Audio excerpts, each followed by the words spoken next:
آئیے پروگرام کے اس اہم موڑ پر میں اردو ادب کی وہ قداور شخصیت کو کلیدی خطبے کے لیے آواز دوں گا جو ادب کے اس مقام پر پہنچ چکی ہے کہ جہاں سے اگر یہ کہا جائے تو بے جانا ہوگا کہ اے اہل ادب آؤ یہ جاگیر سنبھالو، اے اہل ادب آؤ یہ جاگیر سنبھالو، میں مملکت لوح و قلم بانٹ رہا ہوں۔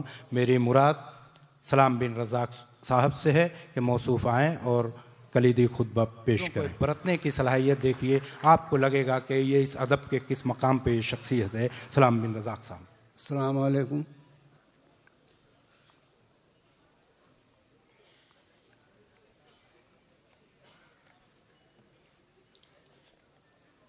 صدر محفل محترم حسن چوغلے صاحب، محترم انیس چشتی صاحب اور ڈائس پر تشریف فرما مہمانان گرامی اور معزز سامعین، خواتین و حضرات،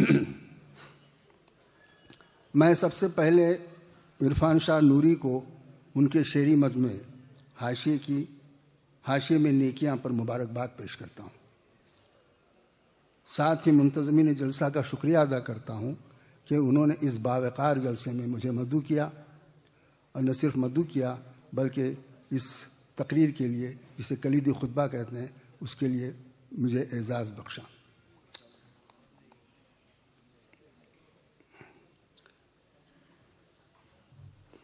کلیدی خطبہ، یہ خطبہ لفظ جو ہے بہت ہی بڑا لفظ ہے، بہت عظیم لفظ ہے۔ میری معمولی سی تقریر جو ہے اس کا بوجھ نہیں اٹھا سکتی، اس لیے میں اس کو ابتدائی تقریر کہوں گا، اپنی کلیدی خطبہ نہیں کہوں گا۔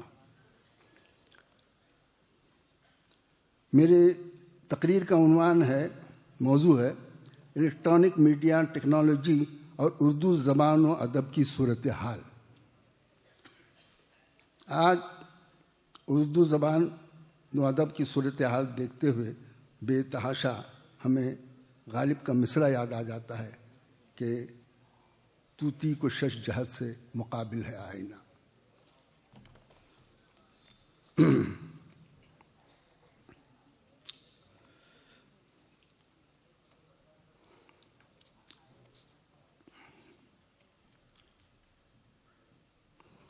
آج صارفیت، ماس میڈیا، عالمکاری، ٹیکنالوجی، اخلاقی، روحانی اور تہذیبی قدروں کا زوال، مذہبی منافرت اور نسلی امتیازات ادب اور آرٹ کو کسی اجگر کی طرح دھیرے دھیرے نگلتے جا رہے ہیں، بلکہ ایک حد تک نگل چکے ہیں۔ آج دنیا انفارمیشن ٹیکنالوجی کے سپر ہائی وے پر برق رفتاری سے دوڑ رہی ہے۔ Television, computer, mobile phone, digital books نے نوجوانوں کو کتابوں سے دور کر دیا ہے۔ لوگوں میں کتابیں پڑھنے کا رواج مان پڑتا جا رہا ہے۔ تعلیم یافتہ گھروں میں بک شیلف کی جگہ ٹی وی سیٹ، کمپیوٹر، لیپ ٹاپ اور ڈی جے جیسی مشینیں جگہ لے رہی ہیں۔ ویسے جدید دور میں ان کی اہمیت سے انکار نہیں کیا جا سکتا، بلکہ ان کا انکار کرنا بھری دوپہر میں سورج کی روشنی سے انکار کرنے کے مترادف ہوگا۔ ان کے بغیر ہم ترقی کی دوڑ میں زمانے کا ساتھ نہیں دے سکتے۔ مگر تشویش کی بات یہ ہے کہ آج کا انسان ان چیزوں کو استعمال نہیں کر رہا ہے۔ آج کا انسان ان چیزوں کو استعمال نہیں کر رہا ہے، بلکہ یہ چیزیں انسانوں کو استعمال کر رہی ہیں۔ ہم دھیرے دھیرے مشینوں کے غلام بنتے جا رہے ہیں۔ ایسے حالات میں ادب کی صورتحال پر غور و خوض کرنے کے لیے ادیبوں، شاعروں اور دانشوروں کا یہ اجتماع ایک خوشگوار وقوعے سے کم نہیں۔ بس یوں سمجھیے ہم آندھی کے زد پر چراغ جلانے کی کوشش کر رہے ہیں۔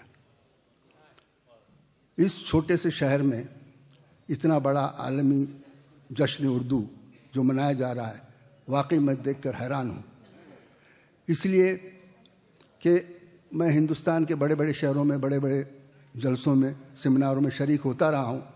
وہاں پر مشکل سے 100 سے زیادہ لوگ کبھی نہیں آتے، اور میں دیکھ رہا ہوں کہ یہاں پر تقریباً ہال بھرا ہوا ہے۔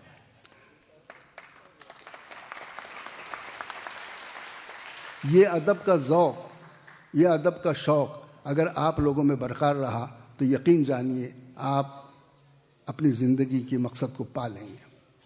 اور دوسری سب سے بڑی بات میں یہ کہنا چاہتا ہوں کہ آج بڑے شہروں میں جو کچھ سرگرمیاں ہیں وہ دھیرے دھیرے ادبی سرگرمیاں ختم ہوتی جا رہی ہیں، مان پڑتی جا رہی ہیں۔ اور چھوٹے، خاص طور پر جب مہاراشٹر کا ذکر اگر ہم کریں تو چھوٹے شہروں میں یہ سرگرمیاں زیادہ تیز ہو رہی ہیں۔ جیسے مثال کے طور پر جلگاؤں ہے، مالیگاؤں ہے، بھیونڈی ہے، اور آج اچل کرنجی۔ اچل کرنجی میں اتنا بڑا سیمینار دیکھ کر ایسا لگ رہا ہے کہ اتنا بڑا بوجھ کیسے اٹھا لیا اس چھوٹے سے شہر نے۔ یہ آپ لوگوں کے بغیر، آپ لوگوں کی شرکت کے بغیر، آپ لوگوں کے شوق و ذوق کے بغیر ممکن نہیں تھا۔ کرنے والوں نے جب سے آپ نے دیکھا اور سنا کہ جو کرنے والے تھے ان کا ذکر کیا گیا، اور آپ لوگوں نے ان کی محنت کو اور ان کی کارکردگی کو داد دینے کے لیے یہاں پر تشریف لائیں، میں آپ سب کا استقبال کرتا ہوں اور آپ کو مبارکباد دیتا ہوں اس کے لیے۔ میرے معروضات سے خدا نخواستہ یہ تاثر نہ لیا جائے کہ میں الیکٹرانک میڈیا اور ٹیکنالوجی کے خلاف ہوں، ہو بھی نہیں سکتا۔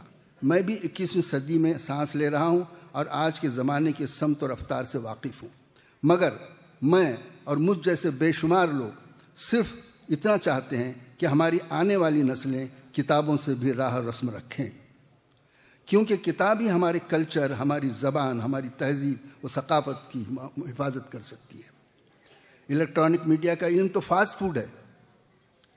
الیکٹرانک میڈیا کا علم فاسٹ فوڈ کی مانند ہے جو ہماری بھوک تو مٹاتا ہے مگر ہمارے ذوق کی آبیاری نہیں کرتا۔ الیکٹرانک میڈیا ہمیں معلومات تو خوب دیتا ہے مگر وہ علم و دانائی کو ہمارے نازک احساسات کا حصہ نہیں ہو سکتا۔ ایسے پرآشوب حالات میں پہلا سوال جو ذہن میں آتا ہے وہ یہ ہے کہ آج معاشرے کو ادب کی ضرورت ہے بھی یا نہیں؟ آج سے 30-40 برس پہلے ادب کی اہمیت اور ضرورت ایک مسلمہ حقیقت تھی، مگر آج معاشرے کے اقدار وہ نہیں جو 30-40 برس پہلے تھی۔ ایک زمانہ تھا جب ہمارے شعراء، ادبا، شعراء کے اشعار اور ادیبوں کے افسانے گھروں میں موضوع بحث ہوا کرتے تھے۔ ان کے نام خاندانی ناموں کے ساتھ لیے جاتے تھے۔ میر، غالب، فیض، پریم چند، کرشچندر، بیدی، عصمت چغتائی اور قرۃ العین حیدر وغیرہ سے ہم اس طرح واقف تھے جیسے لوگ اپنے عزیزوں سے واقف ہوتے ہیں، مگر آج کی نئی نسل کی زبان پر فلموں کے ایکٹر، سیاستداں، لطیفے باز، بھانڈ اور میراثوں کے نام ہیں۔ ان کا تذکرہ زیادہ ہوتا ہے۔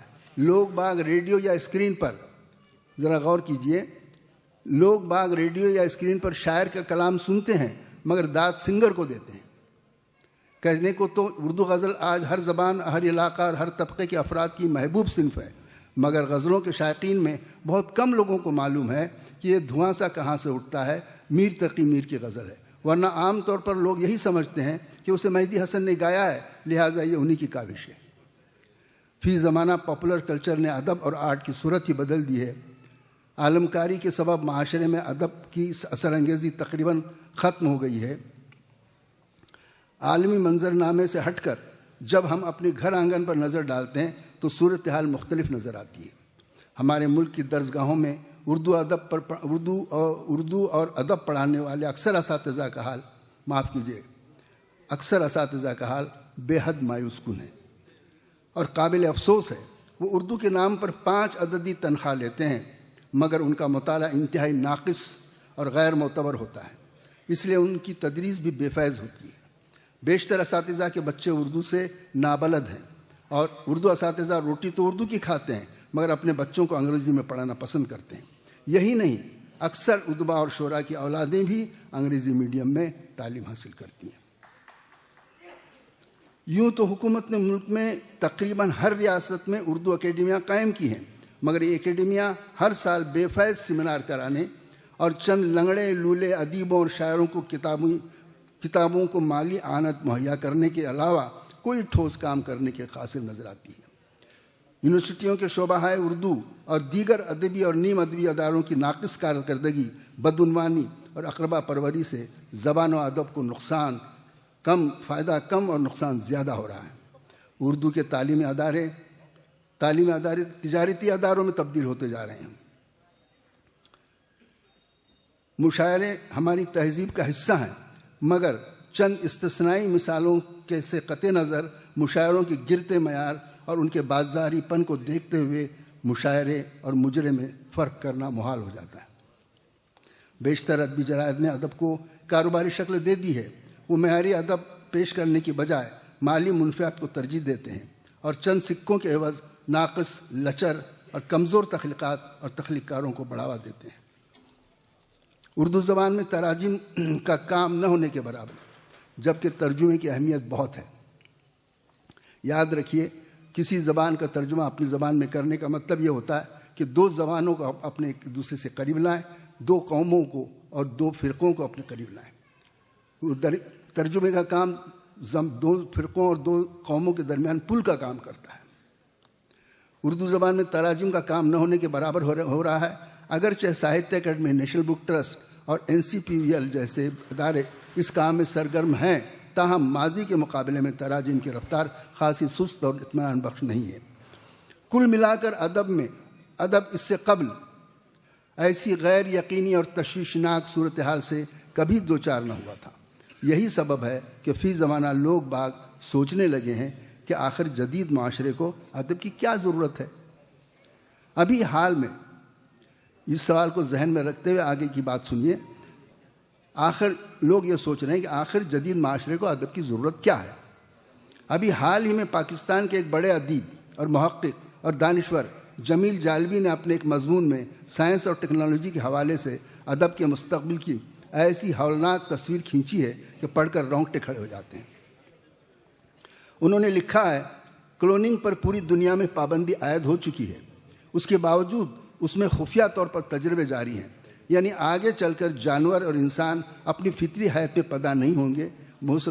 ہو سکتا ہے سائنسداں آئندہ 50-60 برسوں میں ایسے کتے تخلیق کرنے میں کامیاب ہو جائیں جن کے جسم پر باریک باریک بالوں کی بجائے چھوٹے چھوٹے پر ہوں، اور وہ بھونکنے کی بجائے روزانہ صبح اٹھ کر روزانہ صبح مرغ کی طرح بانگ دے رہے ہوں۔ مطلب یہ کہ جس فنٹاسی کو ہم فکشن کا حصہ بناتے آ رہے ہیں وہ جلد ہی حقیقت کا روپ اختیار کر کے ہماری زندگی کا حصہ بننے والی ہے۔ وہ اپنے مضمون کے آخر میں بڑے مایوس کن انداز میں ختم کرتے ہیں۔ وہ لکھتے ہیں، اب ساری دنیا میں ادب کا مستقبل تاریک نظر آتا ہے۔ یہ پاکستان کے بہت بڑے نقاد رہے ہیں، ان کا جملہ ہی، ان کا کہنا ہے۔ وہ لکھتے ہیں، اب ساری دنیا میں ادب کا مستقبل تاریک نظر آتا ہے۔ راکٹ میں بیٹھ کر خلا میں تو جایا جا سکتا ہے، خلا کا سفر تو کیا جا سکتا ہے، لیکن شاعری نہیں کی جا سکے گی۔ بس اس نقطے پر آ کر مجھے محسوس ہوا کہ مضمون نگار نے نتیجہ اخذ کرنے میں ذرا جلد بازی سے کام لیا ہے۔ یہاں میرا معروضہ ذرا مختلف ہے، ویسے من آنم کہ من دانم، میں کیا اور میرا معروضہ کیا، مگر ایک حقیر فقیر ادیب کے ناطے میرا یقین ہے کہ سائنس اور ٹیکنالوجی کی ہولناکیوں کے باوجود ایسے ذرائع تلاش کیے جا سکتے ہیں جو انسان اور ادب کے مستقبل کی ضمانت دے سکیں۔ ہو سکتا ہے تقریب کے اندر ہی کوئی تعمیر کا پہلو بھی پوشیدہ ہو، مگر یہ کہنا کہ ادب ختم ہو جائے گا زیادتی ہے۔ میرا خیال ہے کہ راکٹ میں بیٹھ کر سفر بھی کیا جا سکتا ہے اور شاعری بھی کی جا سکتی ہے۔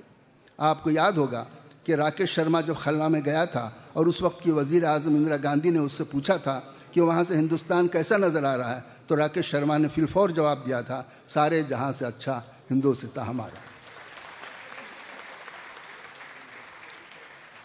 سارے جہاں سے اچھا ہندوستان ہمارا، یہ شاعری تو تھی جو خلا میں بھی راکیش شرما کے ذہن کے سافٹ ویئر میں محفوظ تھی۔ ڈاروین جیسا سائنسداں اپنی عمر کے آخری پڑاؤ میں اس بات پر افسوس ظاہر کرتا تھا کہ سائنس کے مشاغل میں اپنا پسندیدہ ادیب شیکسپیئر کو مکمل طور پر پڑھنے سے قاصر رہا ہے۔ یہ سوچ کر کہ مستقبل میں ادب بے معنی ہو جائے گا، اس لیے لکھنا ترک کر دینا ایسا ہی ہے جیسے جنگ سے پہلے دشمن کے آگے سپر ڈال دینا۔ حالات جو بھی ہوں، ایک ادیب کا کام لکھنا اور لکھتے رہنا ہے۔ انسان پر مستقبل میں کیا بیتنے والا ہے، اس کا تصور کرنا مشکل ہے۔ سائنسداں انسانی ارتقاء کے سفر میں مستقبل کی پیشن گوئیاں تو کر سکتے ہیں، تاہم وہ انسان کی باطنی دنیا کو نظر انداز نہیں کر سکتے۔ جب انسان نے چاند پر پہلا قدم رکھا، پلیز ذرا غور سے سنیے،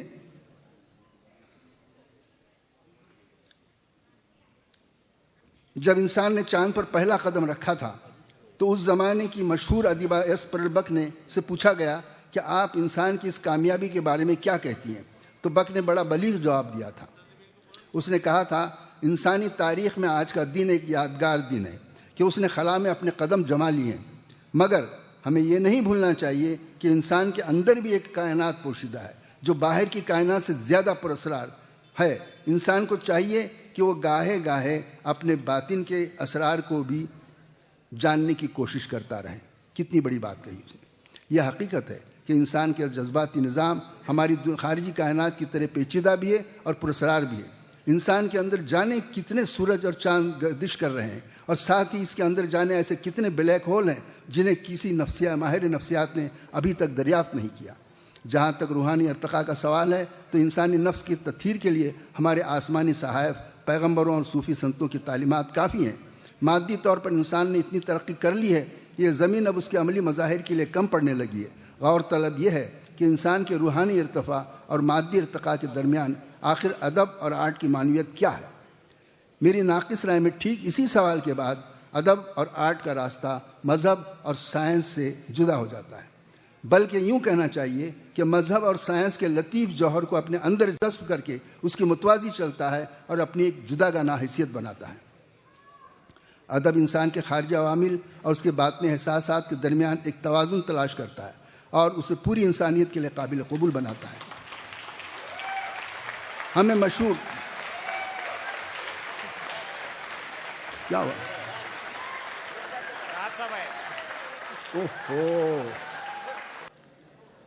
راحت صاحب کو خوش آمدید کہتے ہوئے سمیٹ لیا، ہو گیا. راحت صاحب کو خوش آمدید کہتا ہوں میں، اور آپ لوگ اتنے بے راحت نہ ہوں. وہ یقیناً آئے ہیں تو یقیناً آپ کا اپنا کلام بھی آپ کے سامنے پیش کریں گے اس کے وقت آنے پر. خدا حافظ.